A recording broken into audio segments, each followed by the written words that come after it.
238 years, Navy chaplains have come alongside military personnel as spiritual mentors, moral guides, and ethical advisors. They've been a light in dark places, a refuge in difficult circumstances, and a beacon of hope as representatives of God.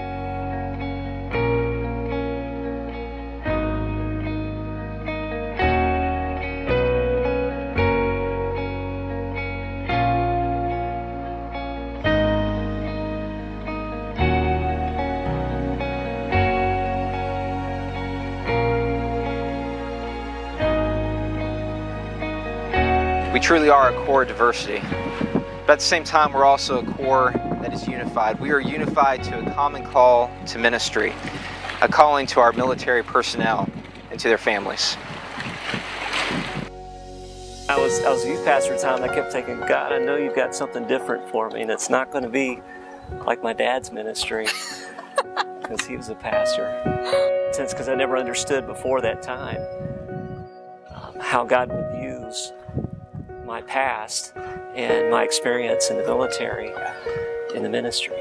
I knew full-time ministry was where I wanted to be, and I was in prayer about my calling with my pastor. He was a World War II Navy bosun mate, and he and I talked together and found the Navy chaplaincy together. Went down to Long Beach Naval Station there in California, and Paul and I met with the chaplains down there and talked about ministry together in the Navy, and we knew that that was our calling. I had about 16 years in the Navy, 9 years as a naval flight officer flying P-3s, and during that time I received the call to ministry, got out for a little while, went to seminary, and then I came back in as a Navy chaplain in 2006. I was pastoring at the time in Orange County, California, and a good friend of mine, Brian Davenport, turns to me and he says, "Hey bro, why don't you join the chaplain corps with me?" And I was reluctant at first, but then he showed me the job description, and right then and there I knew that everything that God had let me experience in life was gearing me towards military ministry. The thing that appealed to both of us about military ministry was that we were dealing with a cross-section of society and culture. They were at an intersection, a turning point, if you will, in their own lives, and that was the challenge that we enjoyed so much and created a passion for ministry in the civilian work. And after those sleepless nights, we realized that God's call began to kind of marry up with that passion to meet people at the intersection. I kind of see what we do as chaplains is sometimes a large youth ministry, but with different issues. So you've got a different cross-section. Meet people from all over the country, from diverse backgrounds, and with different beliefs. And it's an area that's a lot of fun to try to figure out how to bring that pastoral care to them. Some of them are people of faith, some of them are not. That's what I enjoy about military chaplaincy. I'd said from day one, I'm never going to be a pastor. And once I accepted the call to ministry, it's like, okay, God, I'll do it.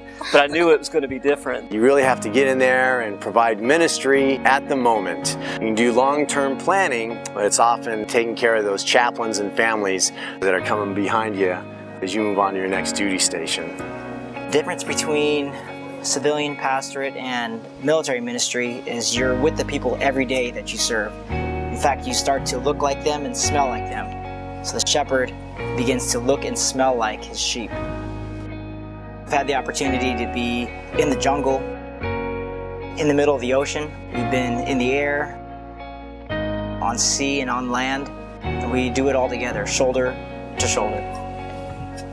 I mean, we have had such a diverse experience on almost every domain that I've ministered in. We've had a different kind of deck plate experience. I started out with the Marine Corps thinking it could never get any better than this. And then I went to a carrier air wing, and I left the carrier air wing and said the same. And all the assignments later, I can absolutely say that God has allowed that kind of diversity and the dynamic of ministry with ever-changing, kind of the fluid requirements of responding to the different people and the different needs and ministry sets, if you will, that we've had in all these years and 23 years of naval ministry. For 238 years, men and women have been entrusted with this great responsibility and have served honorably and courageously. They have left a lasting legacy for us to emulate and embrace. From the Chief of Chaplains to our newest chaplain, we have been entrusted with this responsibility of service, a trust we will be responsible to pass on to a new generation of chaplains.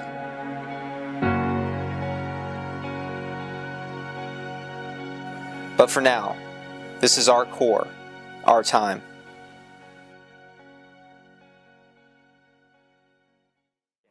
And I just want to say here in the end, happy birthday, Chaplain Corps.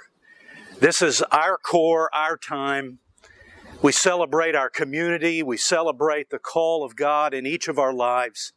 And I want to wish the happiest birthday to every chaplain, spouse, and friend here this evening. Yeah, and this is for Heather, wishing the Chaplain Corps 236, 237, and 238 for the Chaplain Corps. Hoorah!